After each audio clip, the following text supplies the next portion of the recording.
Summary of Survival in Auschwitz by Primo Levi. The events in survival in Auschwitz are not told in order. Instead, they are talked about as thoughts on different parts of life in a labor camp. Primo Levi, a Jewish man from Italy who is 24 years old, is jailed by the country's new fascist republic. Levi says he is Jewish because he thinks he is in more danger as a political rebel. He is then sent to a prison camp right away. After a few weeks, German SS troops come to the camp and put all the Jewish prisoners on trains that will take them to Poland. The Jewish prisoners are released at Auschwitz after going days without food or water and living in terrible, crowded cells. The majority of them are sent right away to be killed in the crematoriums. However, some healthy men, like Levi, are sent to work at a rubber plant called the Buna. When Levi gets to the Buna, he and his friends are stripped naked and made to stand outside in the cold. Their clothes and things are taken away, and after taking a shower and standing naked for a while longer, they are each given worn-out clothes and wooden shoes again. Each man has an ID number marked on his wrist, which he has to show every day to get his food. Within a month, Levi gets used to his new terrible surroundings and learns the rules of the work camp. Nothing is safe, everything will be taken, hunger and pain are always present, and don't think about the past or the future, only the present and its needs. Levi used to be a chemist in the regular world, but now he is in a unit that does manual work, which is hard for him because he is short.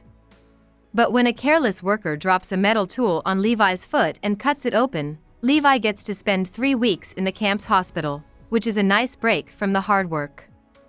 Levi thinks that he is with his sister the night after he gets back to the healthy prisoners. He is trying to tell her everything that happened to him, but she doesn't want to hear it, which hurts him a lot. Due to the lack of supplies and food, there is a thriving secret economy in the camp. 1 share of bread is used as the basic unit of exchange. Shirts, extra food, string, gloves, and other things that can be bought or sold have different values compared to a bread ration.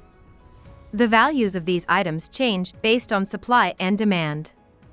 There are prisoners who are involved in complicated business plans. Their underground economy works a lot like the real economy, but everything they sell is stolen or illegal. Because of this, Levi tells the reader that morality in the camp is very different from morality in normal society when theft is necessary to stay alive. In addition, Levi talks about how a prisoner's chance of survival depends on how well they can organize, or get extra supplies or safety through the black market or good relationships with camp staff. Most prisoners just take the little food they are given and do what they are told until their bodies give out and they die of illness or tiredness, which usually happens within 3 months. Because the work camp is so dangerous, Levi calls these men the drowned, meaning that their lives have been sucked dry. But the saved, the small group of people who quickly get used to the camp and figure out how to find extra supplies or gain the favor and safety of important people, can stay alive for months or even years. Still, a lot of people's lives are still up to chance. Levi has been in the labor camp for 3 months when word gets out that a commando, or working unit, of chemists is going to be formed. He decides to join. A German expert tests Levi's knowledge of chemicals and seems pleased. But for a few more months, nothing happens, and Levi still has to work hard. In the spring of 1944, around the same time, the Russian Air Force starts bombing the Germans. They often hit Auschwitz and the nearby camps, which made life a lot less predictable and safer. At the same time, though, Levi makes friends with an Italian citizen called Lorenzo. Lorenzo starts sneaking food and extra clothes to Levi out of kindness. Levi sees Lorenzo's gifts as more than just extra money. They tell him that there is a good and beautiful world outside the work camp walls. People who are in jail in October are afraid of winter because they know that most of them will die in the cold months to come. The camp is already too full of prisoners, so the number of people living there needs to be cut down quickly so that everyone can sleep inside at night. One afternoon, the Germans have a selection of the 12,000 prisoners in the camp. Thousands of them are sent to the nearby Birkenau death camp to be killed in the gas chambers. SS officers look at each man for less than a second and decide whether he is fit to live or put to death. This is how they decide who is killed and who is saved. Levi and his best friend Alberto are both taken to be killed, but Levi and Alberto are able to stay alive. It is announced one morning in November, as winter is coming on, that 3 men have been chosen to work inside in the scientists' lab. Levi is one of them. That was a great win for both Levi and Alberto. They can now share all of their resources, which means Levi will have more things to steal and sell. Even though working in the lab is nice and warm, Levi finds it painful to realize that for all these months he has been nothing more than a beast of burden. Working at a desk with precise tools makes him feel strangely human and at ease. There are also pretty young German women working in the lab. These are the first women the prisoners have seen in months.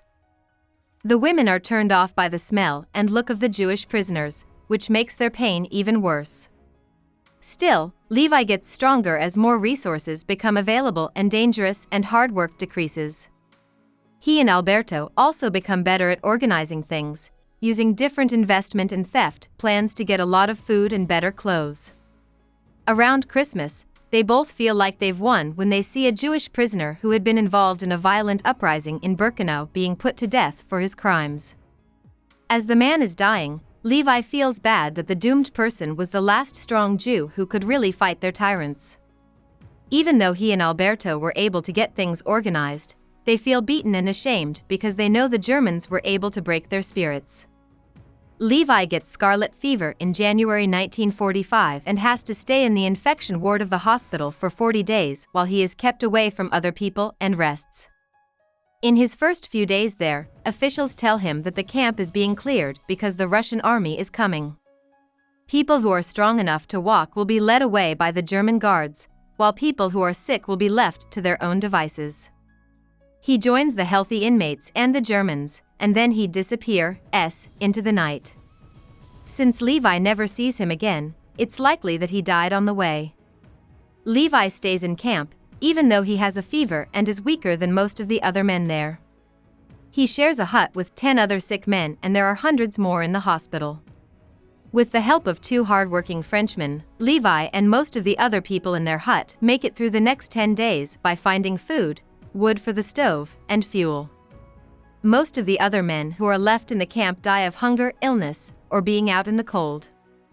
After 10 days, the Russian army comes and turns Auschwitz into a temporary hospital, doing what it can to take care of the survivors.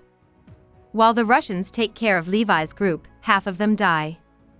Only Levi and the Frenchman make it out alive.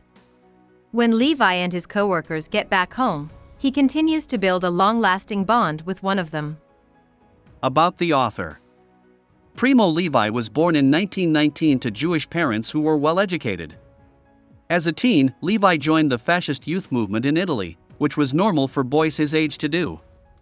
In 1938, Italy passed laws that made it easier for people of Jewish descent to be treated badly, which made it hard for him to find both a thesis advisor and his first job. He studied chemistry at Turin University. Levi and some of his friends ran away to the Alps and formed a small anti-fascist group. Later that year, the anti-fascist army caught them and gave them to the SS. He was taken from Italy to the Polish Auschwitz death camp. In Survival in Auschwitz, Levi writes about the year he spent in a prison camp. Levi was one of the few people who lived through Auschwitz. He went back to his home country of Italy, Turin, in 1945, where he met Lucia, who would become his wife, and started working as a chemist. Levi started writing about his time in Auschwitz in 1946. With Lucia's help, he finished the Italian draft by the end of the year.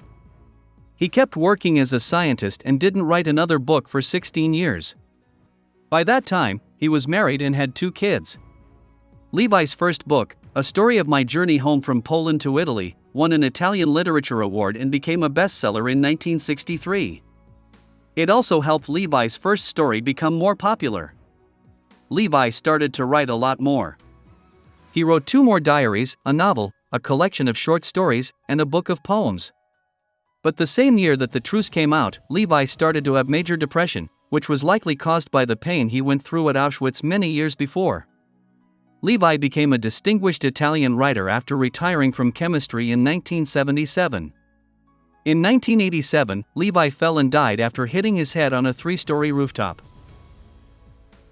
Hope we summarized it fully and you liked it. Please hit the like button and subscribe to our channel so that we are motivated to create more videos.